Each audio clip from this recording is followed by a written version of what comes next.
Baik, Assalamualaikum warahmatullahi wabarakatuh. Waalaikumsalam warahmatullahi wabarakatuh. Selamat pagi kelas 11E. Pagi, Pak. Gimana kabarnya? Sehat? Sehat. Alhamdulillah. Ada sarapan semua? Sudah. Yang sudah siap untuk mengikuti pembelajaran hari ini ya? Sudah. Oke, sebelum kita mulai coba dicek dulu kiri dan kanan, mana tahu ada sampah, ada yang mengganggu. Kalau misalnya ada boleh dibuang dulu. Sekarang kita pas, pimpin dulu doa aja kita doa. Siap gerak. Mulai. Oke, sebelum Pak mulai kita terlebih dahulu ya. Oke, April ada? Ada, Pak. Oke, April. Bella? Ada, Pak. Oke. Pines? Ada, Pak. Joan? Oke, Joan. Jokas. Juma Lailen? Ya. Sebelum kita lanjut ke pembelajaran, mau nanya dulu nih. Minggu kemarin kita belajar apa? Sering ingat? Permasalahan sosial. Seputar permasalahan sosial ya. Spesifiknya kita belajar apa kemarin? Teori. Ya, maksudnya teorinya ada apa aja? Teori fungsional, konflik, simbolik. Dan Simbolik. interaksi Interaksi simbolik. simbolik. Ya, dalam interaksi simbolik ada dua. Ada apa aja? Labeling dan konstruksi sosial. Tidak ya? Semoga masih ingat. Nah, hari ini kita masuk materi berikutnya. Ini materinya adalah tentang permasalahan sosial, tapi kita kaitkan dengan lingkungan, ya kan? Jadi tentang masalah sosial itu bukan cuma tentang manusianya, tapi lingkungan juga berpengaruh nih. Nah, kayak gimana sih? Nanti kita ikuti pembelajaran ya. Nah, ini materi kita saat ini berkaitan dengan materi geografi. Bapak sedang menjalankan kegiatan inquiry kolaborasi di mana Bapak berkolaborasi dengan guru mata pelajaran lain yaitu guru geografi, guru sejarah dan juga guru matematika ya. Jadi kami berempat berkolaborasi untuk membuat sebuah pembelajaran yang mana ada kaitannya sama lainnya gitu. Nah, tujuannya nanti agar kita itu lebih paham lagi tentang permasalahan sosial khususnya dalam mata pelajaran sosiologi. Oke, sebelum Bapak mulai, nah ini dia nih. Pak tampilkan dulu ada tujuan pembelajarannya. Sering kelas 11 mampu menganalisis keterkaitan antara permasalahan sosial dan perubahan lingkungan seperti fluktuasi pola fauna, deforestasi dan urbanisasi melalui kegiatan kolaboratif yang menggunakan data sosial dan lingkungan aktual. Jadi nanti ada kegiatan kolaborasi kita. Makanya kalian sudah ditentukan dalam kelompok ya sesuai dengan hasil asesmen kemarin. Jadi kelompoknya sudah disesuaikan dengan minatnya kalian. Ya. Terus nanti ada kegiatan menganalisis gitu ya. Ada nanti Bapak berikan sebuah artikel berita, studi kasus gitu kan. Nanti kalian analisis sesuai dengan data sosial yang ada lalu kondisi lingkungannya gitu kan. Terus menunjukkan kemampuan berpikir kritis dan argumentasi logis. Jadi dalam kegiatan nanti kalian itu menganalisis tentunya akan melatih cara berpikir kritis kalian gitu. Dipandu dengan adanya pertanyaan-pertanyaan. Nanti ada menggunakan argumen logis, artinya nanti dalam pembelajaran kalian itu melaksanakan presentasi gitu. Nah, presentasinya nanti tentu ada pertanyaan, ada pengawalannya, ada tanggapan, ada macam-macam lah nanti kita lihat ke depan. Nah, sebelum Bapak lanjut, kita nonton video dulu kali ya, biar senang ya. Oke? Tapi di saat yang sama, langit yang awalnya biru berubah jadi abu-abu. Lahan yang awalnya hijau berubah gersang. Gimana bisa teknologi terus makin canggih, tapi lingkungan malah terus-terusan makin hancur? Simpelnya banget. Ini karena kita lebih banyak merusak dibanding mengobati. Tambang-tambang masih tetap beroperasi, hutan terus ditebang, dan polusi nggak berhenti diproduksi. Dari video tadi, ya, kira-kira apa sih yang kalian temukan dari video? Apa aja sih yang ada di video tadi? Tambang nikel, ada tambang nikel ya. Terus apa lagi? Penggundulan hutan. Akhirnya apa dampaknya dari dampak jadi? Awan jadi abu. Terus satwa kan jadi kan? Satwa kehilangan tempat tinggalnya. Dan akhirnya dalam ilustrasi hutan juga jadi kan? Pertanyaannya adalah bagaimana sih tindakan manusia itu kok bisa sampai merusak lingkungan sehingga jadi permasalahan sosial gitu? Nah, boleh. Gimana Bel? Menurut saya tindakan manusia terhadap alam dapat menimbulkan masalah sosial. Karena seperti penurunan ketersediaan sumber daya alam, Hmm. karena lingkungan. Menurut saya tindakan manusia terhadap alam bisa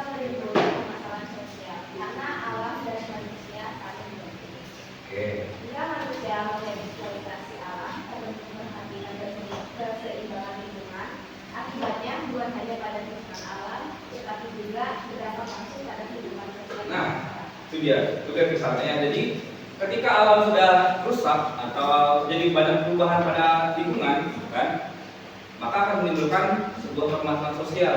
Nah, itu dia tuh kaitan antara materi geografi dengan materi sosiologi tadi. Sebelumnya kita juga udah pernah bahas kan faktor permasalahan sosial kan. Cuman belum dibahas nih, ada faktor lain ternyata. Kemarin kita udah bahas ada faktor ekonomi, faktor apa lagi? Psikologi, biologi, kebudayaan. Nah, ternyata lingkungan pun juga berpengaruh terhadap permasalahan sosial. Itu dia intinya ya, itu garis besarnya. Ketika alam sudah mulai rusak, bermasalah, kan? Pembangunan di kota banyak, lingkungan terbuka hijaunya berkurang, penebangan hutan secara masif, akhirnya satwa-satwa liar kehilangan tempat tinggalnya. Oke, hingga kita selanjutnya kita mengerjakan KPD ya. Jadi dalam sebuah kelompok, kalian nanti akan mengajarkan KPD. KPD ini masing-masing kelompok berbeda-beda temanya. Ada 7 pengerjaannya, silahkan dibaca dulu nanti. Jadi intinya mengkaji tentang kasus masalah sosial. Nah, ini ada 5 pertanyaan, ya. 5 pertanyaan ini nanti akan ada jawab. Terus nanti materinya dari mana Pak? Dari sini, dari QR code. Nanti untuk HP yang support QR code, nanti di scan aja. Di scan terus nonton videonya. Kerjakan secara berkelompok, bagi tugas seperti biasa. Ada yang nonton videonya, ada yang mencatatnya. Terakhir, buatlah sebuah produk. Di sini Bapak minta boleh menggunakan PowerPoint, mind mapping, poster, infografis. Setelah menganalisis ini nanti, ya, nanti akan kita presentasikan kayak biasa. Nah, sebelum presentasi nanti kita harus bertamu ke kelompok lain. Jadi metode Bapak hari ini adalah menggunakan metode to stay to stray. Yang mana 2 orang bertamu dan 2 orang berkunjung. Di kelompok 3. Oke, silakan dibaca-baca dulu. Terus di scan QR code-nya. Di scan QR code, terus nonton dulu videonya, baru mulai menganalisis.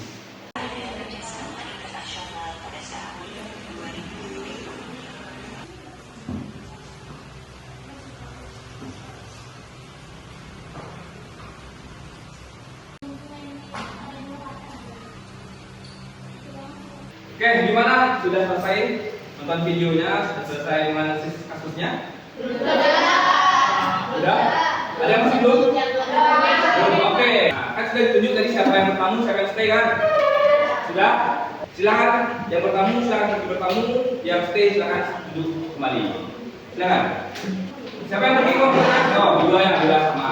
Ya, silakan. Oke, tanya aja. Silakan kayak orang bertamu ya. Silakan disambut tamunya seperti biasa. Nah, kalau sudah, silakan dijawab lagi dalam APD-nya, lalu dibuat sebuah produk. Oke, kelompok 1 apa bikin? Mind mapping. Oke.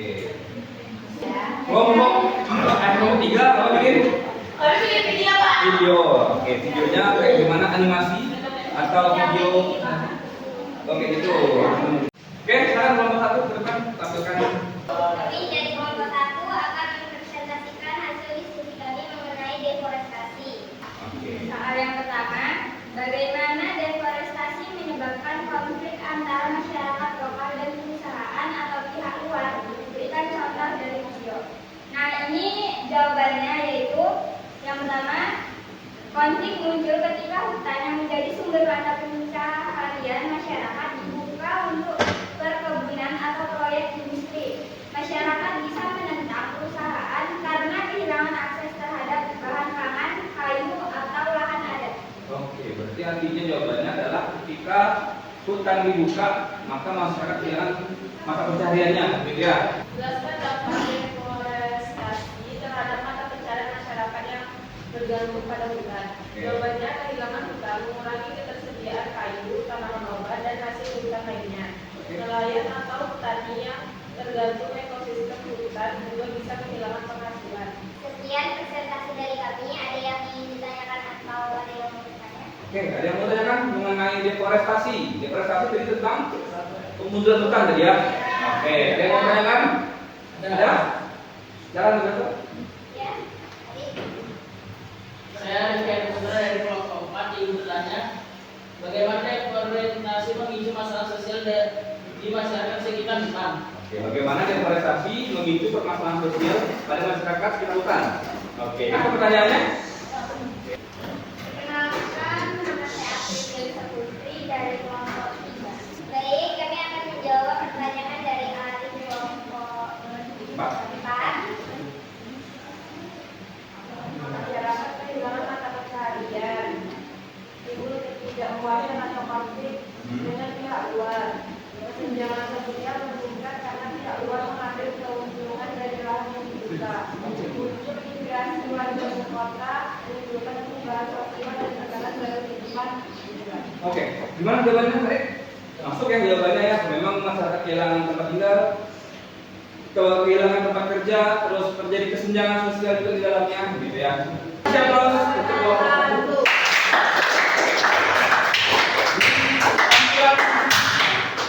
Tampilan dari kelompok 1 gimana tampilannya, bagus? Bagus. Oke, luar biasa ya.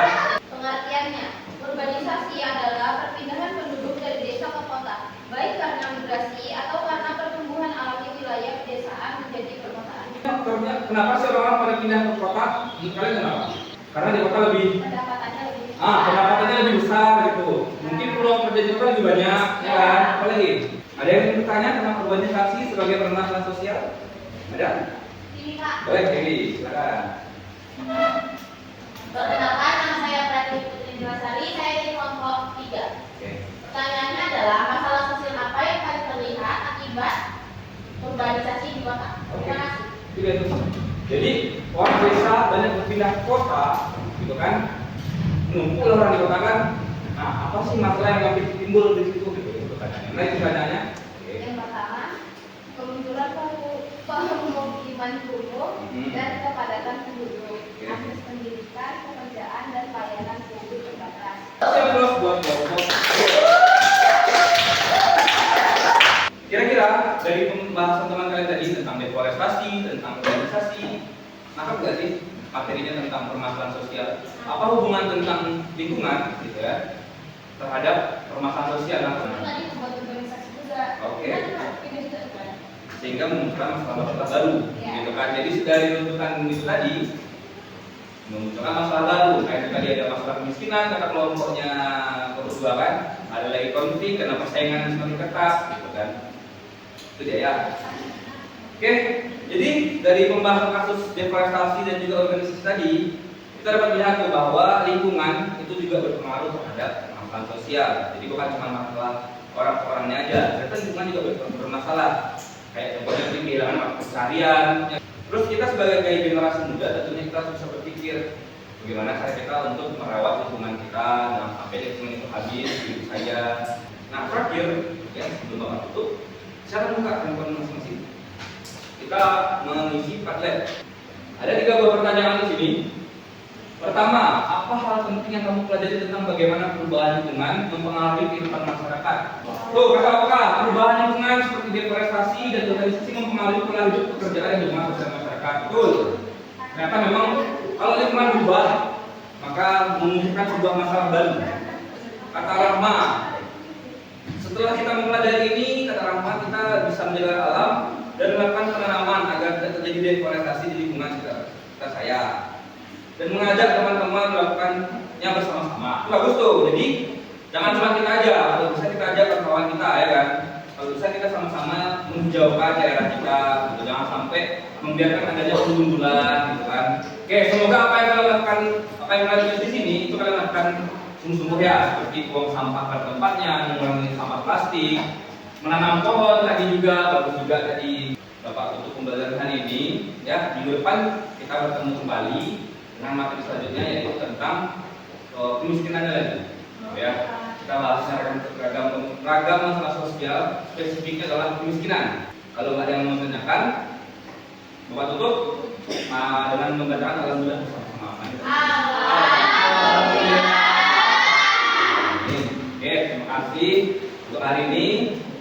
Sampai jumpa minggu depan. Assalamualaikum warahmatullahi wabarakatuh. Waalaikumsalam.